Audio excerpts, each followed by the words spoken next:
Chapter 9, Hymn for the Broken. I guess it's time for things to start ramping up plot-wise after we've had our smooches last time. After the incident, Kesa was going to do his best to get to Chestershire and help as soon as he could. But it was astonishing to me how limited his freedom was when it came to managing the court. Girl, if you were still in the last route, you'd understand. In the meantime, we were taking our own precautions. Before I'd gone to sleep the night before, I had talked to Tara and one other bishop house at Cordis to show them how I had set up the mental shield that helped ward off the Fisher King's mind bomb. Tara was able to help improve on the shield structure Sylvia's journal taught me, and I learned a lot as well. I'd always known the value of live teachers. That was the whole reason I worked so hard in Cisalis to stay at the top of my class. Though that already felt like a lifetime ago, despite it was less than 2 months. But it was helpful to see someone demonstrate a shield rather than just reading about the technique. The bigger problem was figuring out how to prevent this Fisher King and his Psi from infiltrating Cordis at all. It would take much more work to engineer a stronger reverse cage. For now, they were just increasing the amount of people keeping watch through the building. After Jack received a stern, and embarrassing, order from Celeste to, please, for the love of God, let me rest so she didn't have to put us in separate rooms, I did my best to go to bed early. It's fine. Not without some level of amusement that Jack got in trouble for our afternoon adventure when I was the one who instigated it. Heh! Girl, you so evil. But going to bed early meant I was awake early as well, and I could already tell that there was no chance of me getting back to sleep. I got up once to peek outside, only to find one of the infantry-level guys checking out our floor. There had been a quick nod of acknowledgement. I think I startled him, before I'd retreated back to bed. Since it was still very early in the morning, no one else was awake yet, including Jack. I settled into the blankets again to watch him sleep for a bit, but I couldn't stop my mind turning back to everything happening. And before I knew it, I was picking up Sylvia's journal again. With nothing else to do, I started reading again. For a long time, I just read in silence while Jack lay prone beside me, his face adorably smashed into his pillow, traces of dreams peeking from behind his furrowed brows and pursed lips. It brought a faint smile to my face every time I looked his way. I was still reading when he woke up some time later. He jolted up to his elbows, squinting at the headboard for a long moment. It must have been an annoying dream, guessing by the look on his face. He let out a soft groan and buried his face in his pillow again. Good morning. Why do you sound like you're in such a good mood?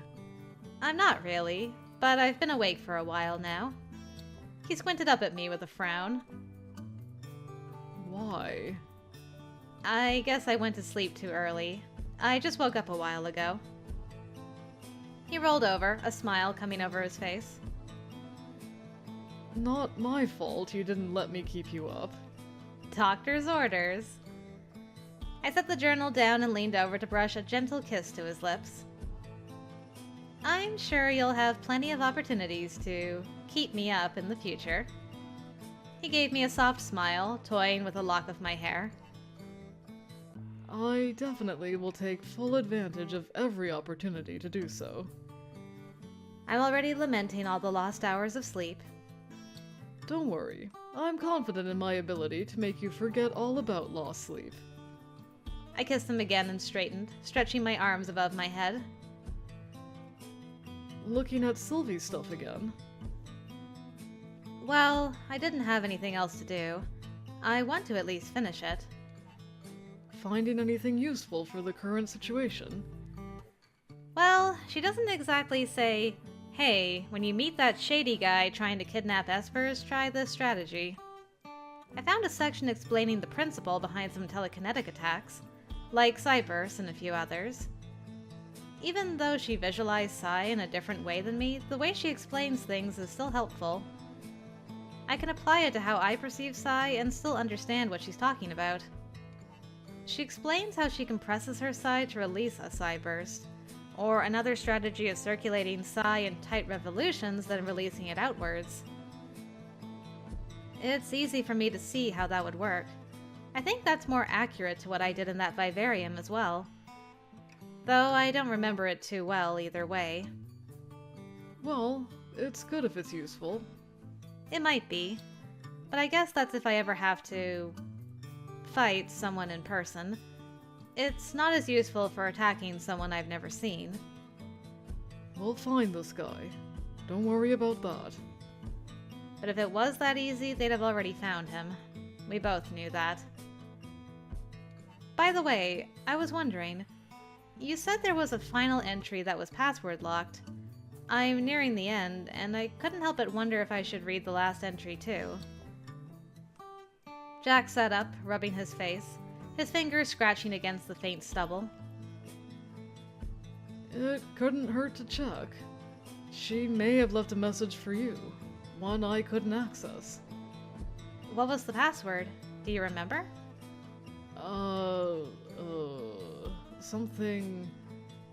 Rosetta Stone? I think I mentioned Kesa helped me crack it. Rosetta Stone? He must have heard the catch in my voice. What's that look for? Wait. You know what that is, don't you? You don't? I guess I never thought much about what it meant, so I never researched it. But I can tell you recognize the phrase. Let's just say it's an item of significant archaeological importance back on Earth. Archaeological importance? It was discovered on Earth about... I guess a little over 1400 years ago. Is this time measurement? Time measurement. But it was obvious to the finders it was ancient. It was inscribed around 4400 years ago and was the key to deciphering a previously undeciphered ancient language. I don't think the details matter all that much, but given archaeology is my point of interest, and that I've studied ancient Earth civilizations as part of my discipline. It's not a coincidence Sylvia chose a password you'd recognize. I definitely don't think it could be. Well, she spent a lot of time looking ahead, so I reckon she must have known a fair amount about you, like your area of expertise. If the password is a phrase she knew I'd recognize, that means there is probably an additional message for me. Unless the password is the message. She must have known a lot about what was going to happen. Does that mean she already saw how all this would end too? Well, she would have seen like a possible future. Based on what we know about precognition. What's been established, I think, so far. You don't have to look if you don't want to, Morgan. But what if... Sylvia wrote that journal for you clearly, but you're not obligated to read it. Not if it scares you. But, of course, we both know I will. Especially now. Yeah. He took my hands, running his thumb over my knuckles. But do it when you're ready, yeah? I will. Don't worry. He caught me to him, pulling me half onto his lap before he flopped back against the pillow. Morgan, I get that things are bad right now, but you don't have to break yourself apart trying to solve the problems here. I snuggled against him, resting my cheek against his chest as he ran his fingers over my shoulder. What I'm about to say might touch on a tense subject, but this is the sort of thing Endgame gets involved in on the day side. Is that not true here? I propped myself up so I could watch his expression. I'm not saying we should contact them, but I guess I'm wondering how they aren't aware of some powerful Esper lurking around here. What do you look so worried about, Morgan? Worried I'll get angry just from the mere mention of them? Maybe a little. It's obvious you don't have great memories from there. His teasing smile softened, a hint of sadness washing over it. On the contrary, I have a lot of great memories from that place. I mean, they raised me and Syl. I had some friends there I cared a lot about. They're still there, actually. Ari, I understand. He was at Endgame longer than the rest of us. Caleb, I don't know. It's frustrating because he stayed despite what happened, but I understand it. It's all any of us really knew, and it's hard to turn your back on that. And... hell, I'm aware Magnus wasn't the one who made the call to throw away Sylvia and the others.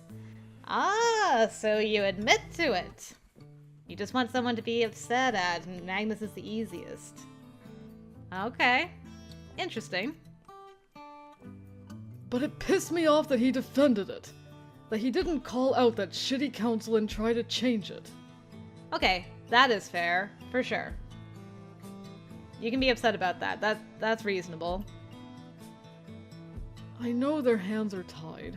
All of them. I'm aware how much we all get chained down by being Espers. I hate how much it feels like a chain when it shouldn't be that way.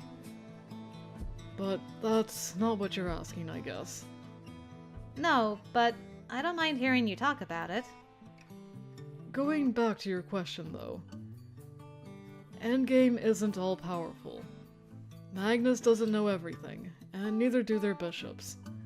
So who can say if they're aware of what's going on over here right now? If they do, they can't just bounce over here to take care of it unless the council says so. And the council's so damn afraid of upsetting someone they tread too carefully sometimes. For a peacekeeping organization meant to protect and defend, they do a shitty job of it. Sometimes defending people means stepping on some toes. Sometimes peacekeeping means you have to shake things up. But they don't always take those kinds of risks. And you're not wrong. They might be better equipped to deal with this than we are. At the very least, they're more organized and better trained. But with a bunch of rogue Espers here, none of whom want to join that group, it's kind of hard to call for help, isn't it? Yeah, I guess it is. I can't decide if I should be glad they haven't shown up yet or worried. You can feel both at the same time. And one day we're going to sit down, and I'm going to tell you all about my time there. That way you're not so afraid to ask about it. That would be nice. He traced his fingers over my face as he talked. There are parts of that history that aren't so pleasant, but I want you to know about those too. Perhaps when all this is over and we can finally just take a deep breath, then we'll be able to have that discussion. Yeah, I'm looking forward to that. Me too.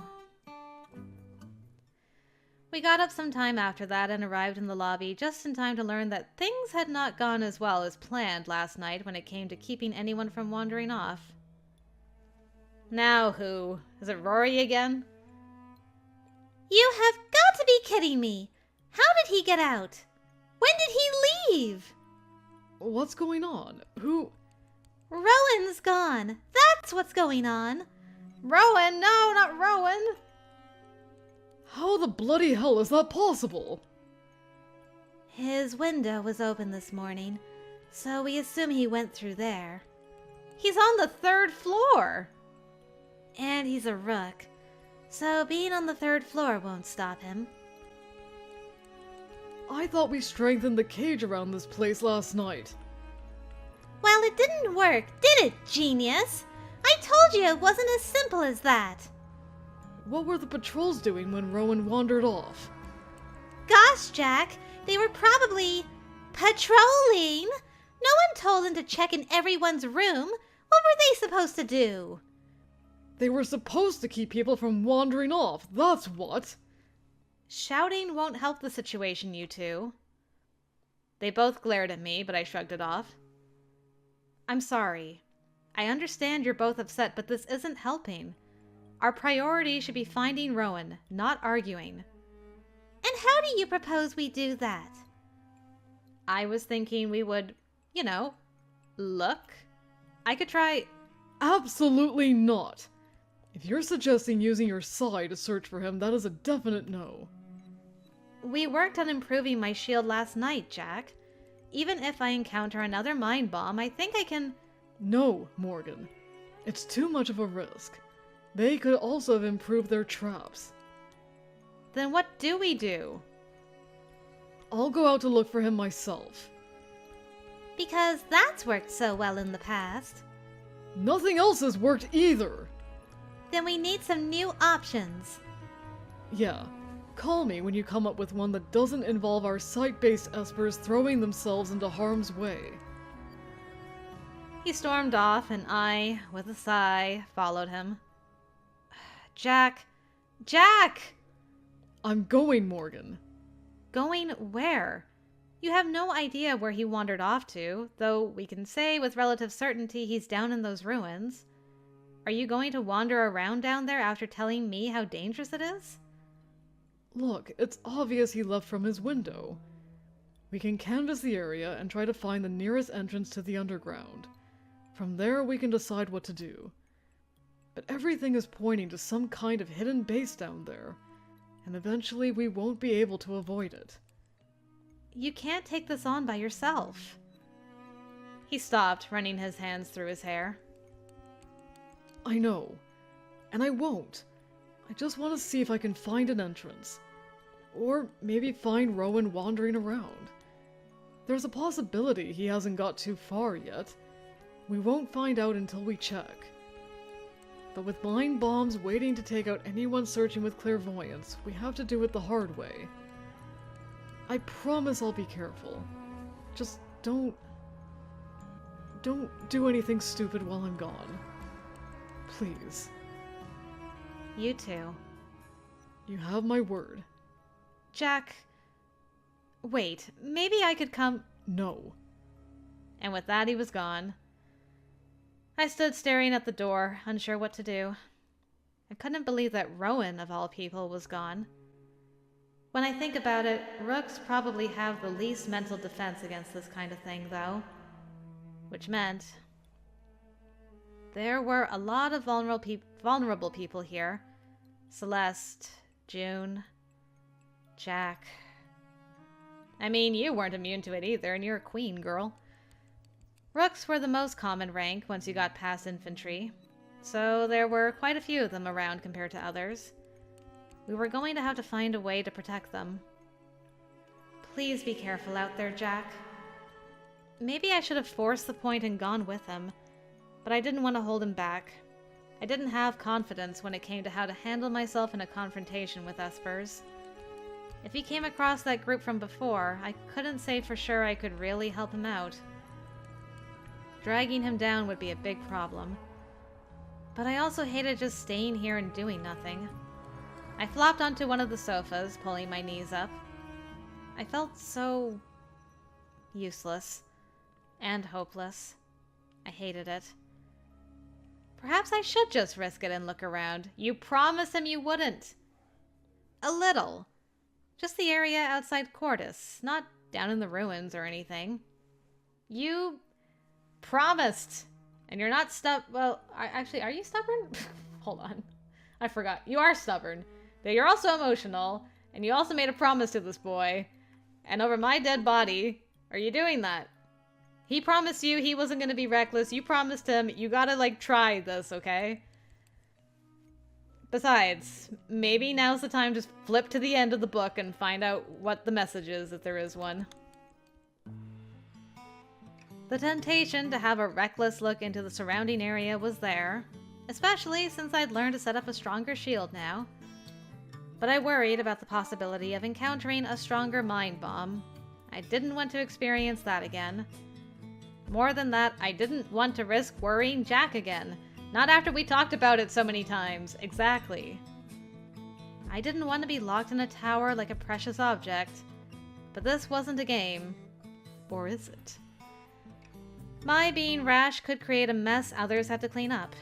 And I didn't want Jack to have to sift through the emotional wreckage of something going wrong and me coming to harm. For now, I'd wait. For now.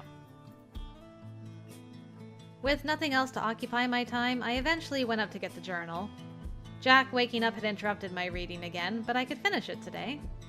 That at least gave me something to do that felt like it might be productive. I settled against the headboard, trying to focus on the text in front of me, rereading what I'd read in the morning about psi-based attacks. I wonder if there's a safe place I can practice those without risking destroying anything or hurting anyone. I was too inexperienced to practice around a lot of people, since I didn't know how much control I'd have. I should ask Celeste. I skimmed through the rest until I reached that locked journal entry. The thing I was most interested in. I thought about the conversation with Jack earlier in the day. Was it really possible she left some kind of more direct message for me in there? It might just be wishful thinking, because now, more than ever, I felt like I needed advice. But what if there was nothing there? Or worse, what if there was, and it wasn't what I was hoping to hear? This was a woman who had seen so far ahead, who had seen her own demise, surely, who had known I'd end up here. What if the only thing waiting for me in that entry was some sort of unfortunate, inevitable conclusion I didn't want to know about? Though if that was the case, she wouldn't have written this journal in the first place, right? But even so, I wasn't sure I wanted to check. I looked down at the device and the little box asking for a password. Heart racing, I typed in the words Rosetta Stone, then hoped it wasn't case sensitive because Jack had said nothing about that. The entry unlocked, and... Hello! So you made it this far after all. I wasn't sure you would. I hope you take this well. Please, look back and find me, because there's something I need to say. I wonder if we're...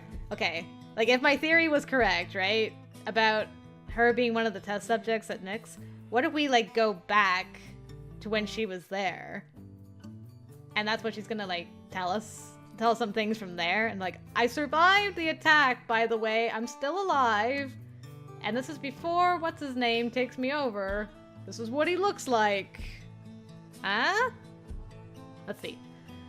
Look back and find her. And an earlier entry flashed through my mind. Yep, here we go. What if at the same time one person looked back, another was looking ahead? If they looked into the right moment, then across time, space, and all physical barriers, could we make contact? Could we see one another and speak? Could I tell you everything I think you need to know for the path ahead? I wonder. The day I'd read that, I remember the sensation of another room, another person. Does she want me to look back through time to find her? Was that what all this had been building up to? I set the journal aside, rubbing my hands over my knees. I had no idea how to do that, but I could remember the sensation from that day. Shutting my eyes, I tried to let it happen the way it happened before, searching for some thread that would lead me back. I let my sphere expand, not through the space around me, but through something less tangible, a flow around me I couldn't define. And there it was, a thin, faint light stretching behind me. My mind took hold of it. Whoa.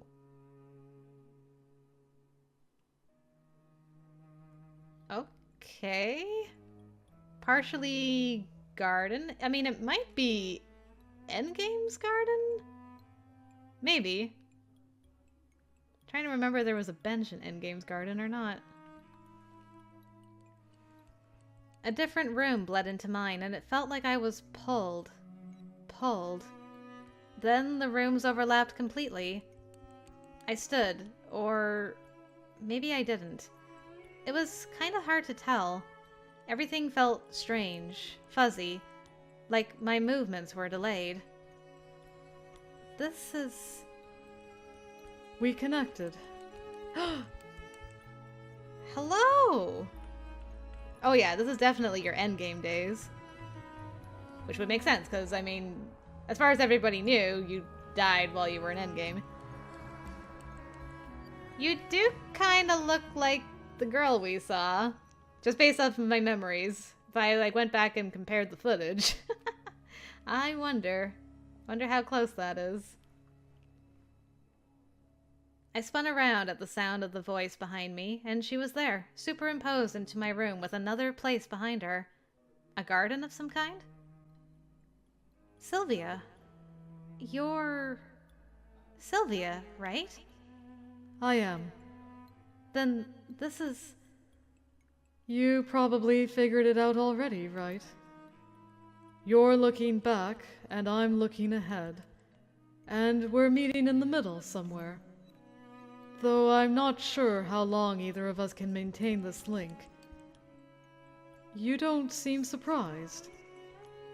You spent an awful lot of time during this journal preparing me for this, right? I did. I hope you don't mind. But why would you try to teach me this?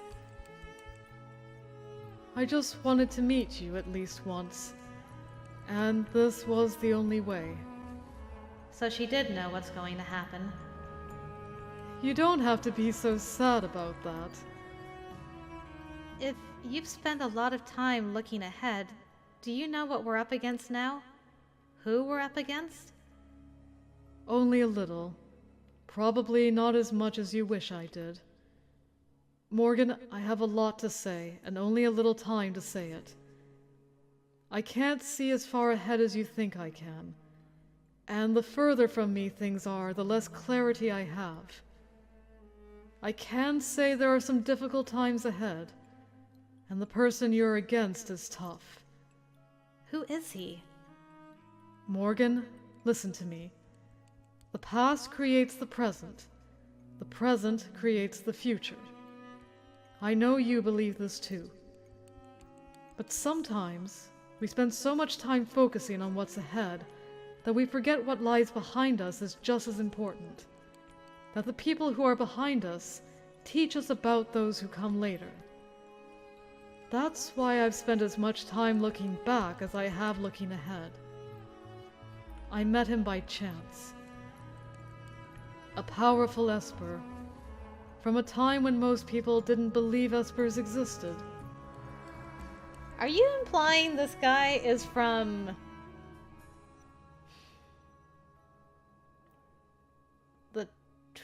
the 21st, 22nd century?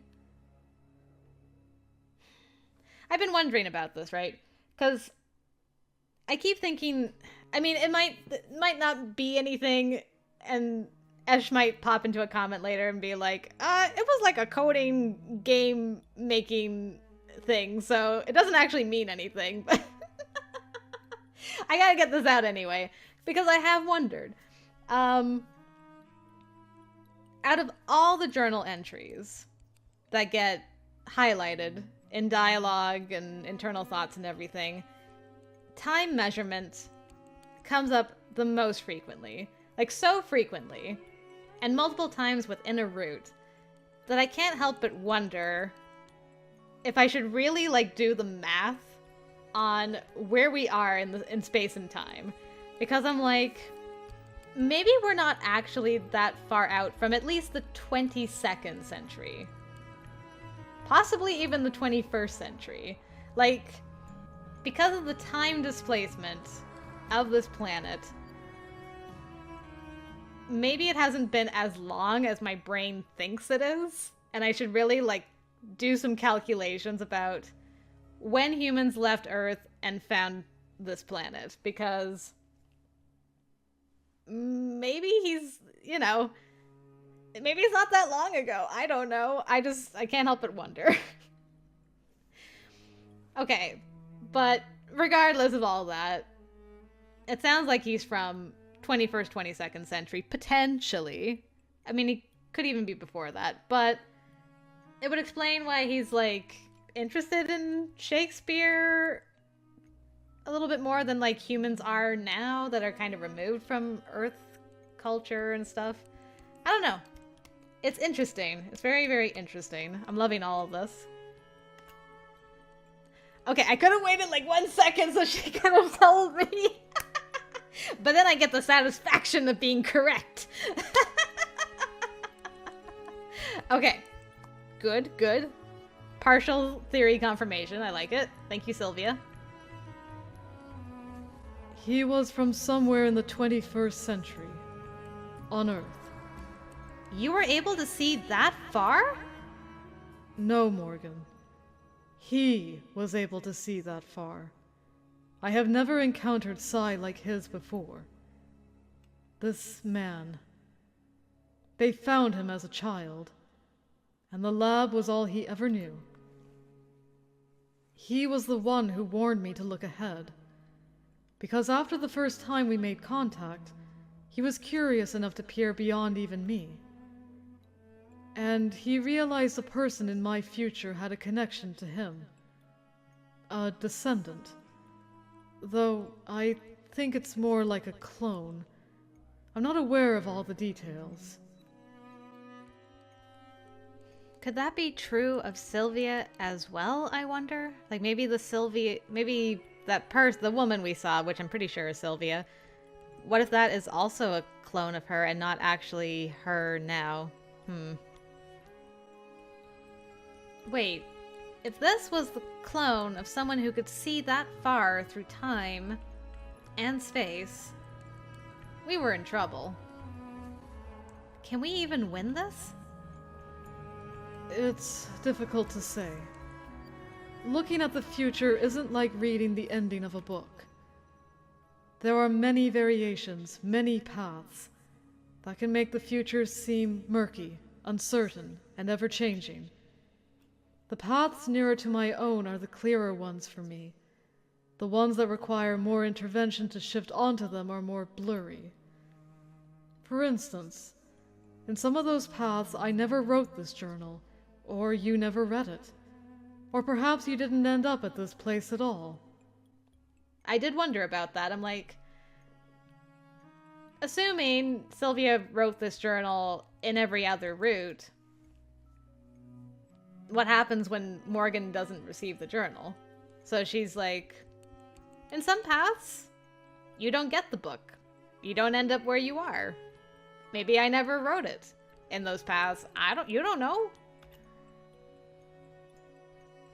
But there's at least one future where your choices led you to this point, and mine led me here, so we could meet. With every step you take, Morgan, you forge a new future for yourself. So looking ahead can be dangerous if you rely on it too much. I know my future is tied up with this man as well. Somehow, even after it gets cut off. That's why I wanted to share what I saw. I wish I had some sage advice for you, but I really don't. It's more like a request. Please take care of that brother of mine, because he doesn't always take care of himself. And remember, I'm not there anymore, so don't worry about me. Just take care of my brother. Are you implying, like, I'm gonna have to fight you, and I'm gonna have to, like, hurt you to save Jack? Is that what you're implying? Please don't make me do that, Sylvia. Her image began to slide out of focus, and the overlap in our locations diverged. Her voice faded, the words breaking up so they were difficult to make out. Looks like our time is up. There's so much wanted to say, but can't wait longer. I tried to reach out further, to hold on to this link. A sliver of pain streaked between my eyes, and Sylvia was gone. Spoilers! Connecting through time and space. What a great achievement. I snapped back into my present as though none of it had happened. My hand went to my head, rubbing at the pain in the center of my forehead. The only thing that indicated any of that was real. For a long time, I sat on the bed thinking over what I'd just seen and heard. Long enough I began to doubt it had happened at all. I picked up the journal where I'd unlocked the last entry. There was nothing on the screen. Ugh. That was what I wanted. That was half what I expected. And now I didn't know what to do with any of that. Clones. An Esper from Earth. And what did she mean by her future being tied up in this even after it was cut off? Yes. I had so much to think about. Yeah, I mean, there's the potential she wouldn't have been able to really see her future if Fisher King has taken over her body completely. That's one reason. That's one potential explanation, I should say. The other is that it's a clone, so it's not really her anymore, so she can see but also not see. Ugh, my brain. Timey-wimey stuff. Restless, unnerved, and unsure of anything anymore, I abandoned the bedroom and went back down to the lobby. There was a bit of activity as more people prepared to join the search for Rowan. Apparently, Jack and June had contacted the others, saying they found a new entrance to the catacombs. They were looking around to see if there were signs of activity. That prompted me to ask if they had mapped anything down there. The answer was disappointing, but predictable. They only mapped a tiny portion right under Cordis. I suggested it might be wise for them to be sure to map any new areas they explored. If this was going to turn into a search of the underground, it would be better to take a methodical approach. The others agreed. They also said we should block up any entrances that were found. The fewer ways in and out, the better. That was something else I agreed with. For a while, I didn't have time to think about what happened upstairs, much less try to work out how the heck to explain it to anyone. Jack and the others came back very late, which wasn't unexpected. They hadn't found Rowan, which also wasn't unexpected. When he came to find me, he looked so worn out. Hey, you both kept your promises, though. That's good. Not just from a long day searching and walking around, but also the burden of knowing another one of our own had been taken. Oh man, Veli is gonna be pissed. Veli is gonna hear about this, and he is going to freak out. And we're gonna have a freaked out Veli on our hands, and it's gonna be spicy. And there was nothing we could do about it. By then, I'd been able to spend some time ruminating on the final journal entry Sylvia left me. I didn't have the heart to tell Jack about it yet, though. Yeah, I can understand, considering everything going on. And I wasn't sure how to explain it. The more I thought about it, the more it seemed like some weird dream. The only thing I'd learned was that the man we were looking for was powerful, and that was something we already knew. That wasn't the only thing you learned. You learned that he could see through potential centuries. I still gotta do the time measurement calculations. But he could see through space and time, and he's from the 21st century. That's a lot. I think that's like more than you knew. I wasn't sure if anything else would help us. That message had been one for me personally. It wasn't aimed at solving the current problem. Sylvia said the past defined the future, though. I wasn't sure if that meant knowing about the original would help us learn more about the clone. Right. Sorry, I'm getting, like, Palpatine vibes from this. Somehow he has returned. And who could say if it was possible to even get a hold of that information? It had to be somewhere. If they'd got a DNA sample from Earth, there had to be information about who it belonged to. Let me guess, that would probably be in Endgame's library. Because of course it would be. I didn't know how to begin looking for something like that. Kesa would be the best one for that job. Yeah, barring Magnus. And he would arrive in the morning, with Veli in tow. Oh, goody! It would be nice to have another Queen rank nearby, but he was volatile, as Jack put it. That's being kind. He wasn't taking Rowan's disappearance well, which was understandable. Anyone would be distraught over a loved one vanishing like that. When Jack and I had a few minutes to ourselves, we'd gone up to the roof to help Jack clear his head. Both of us were subdued until the subject of Case's visit came up again. Veli won't sit back. I expect a rampage as soon as he gets here. That won't help anything. Even Kesa may find him difficult to manage. Oh, don't worry. He'll probably find a way to blame me for it, so it'll be fine. Maybe a rampage is what we need. Maybe not, but I understand how he must feel. If we had been more careful, he wouldn't have to rampage. I like the emotional one. It's like, I get it. I mean, both Jack and Morgan should be able to sympathize with how he's feeling. Maybe not, but I understand how he must feel. If you disappeared, I'd tear the city apart with my bare hands to find you. I appreciate the sentiment, but it might be more effective to use TK, you know. So, if Ellie tries to tear the city apart with telekinesis, you're going to be fine with that? I'd prefer he didn't, frankly. The collateral damage isn't worth the potential payoff. And he's going to end up at the same dead end we found. The damn labyrinth. And what then? Kesa will probably be much more adept at helping us launch an effective search of the ruins. He can coordinate things better than the rest of us with his ability. That was a relief to hear, because everything seemed to be leading to us making our way down there and doing a full and proper search of it. We needed a way to organize and coordinate. I sighed and leaned against the railing, lacing my fingers together. I feel so bad for Veli. I wish I could have prevented this somehow. Look, we're all on edge with Rowan's disappearance.